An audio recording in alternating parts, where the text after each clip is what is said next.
Rarely does a case so grisly, so grotesque, capture the complete, undivided interest of the 24-hour news cycle and its disseminators. As a journalist, my modus operandi, to speak on theme for a moment, is to seek the truth, tell it to the American public, and finally move on to the next day's news. There is, however, one case that has stuck with me long past my final reporting. One case that I have never been able to move beyond. It is known in the eyes of the public as the Silver Scream.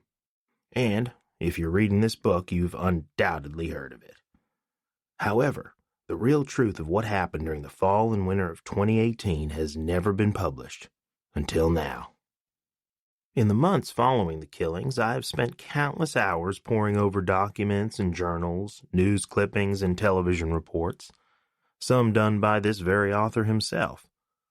All of this time was spent searching for the necessary elements that begin to paint a picture that is as close to the truth as one can possibly dream of achieving. The following is an account that I believe will serve as the best record of the events that happened during those months of unspeakable bloodshed.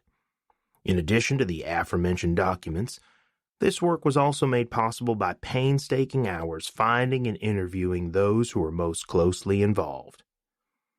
This being said, however, it is worth noting that we may never know precisely what happened during that interval of time. If the dead could talk, what a tale they would weave. If the killer revealed what lurked behind their devilish eyes, we might begin to understand how the events unfolded. And if certain pieces of evidence had not been destroyed, they might have revealed a picture in far greater detail than we now find possible. In these absences, some liberties have been taken as to the mindset of the killer and the victims. These liberties are not taken lightly, but rather with the utmost care and meticulous extrapolation. Too often a journalist may be so excited to find an answer to a question that even an incorrect puzzle piece can be made to fit.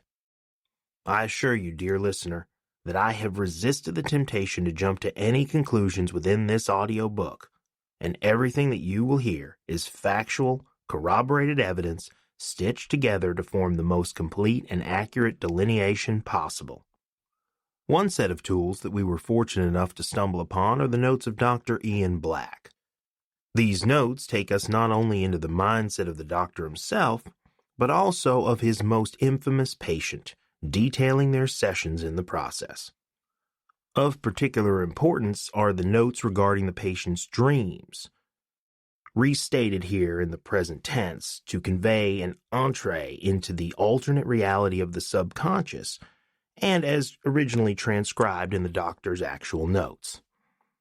Also at our disposal, and certainly an instrument that is worth noting, is the knowledge that these killings emulated those depicted in various films of the horror canon.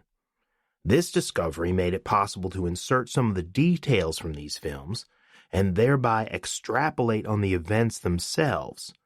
It is a coloring between the lines where only gray existed. In closing, I remind you that all of this effort, from research to recording, has been made in an attempt to better understand and make sense of the horrific elements that make up the Silver Scream.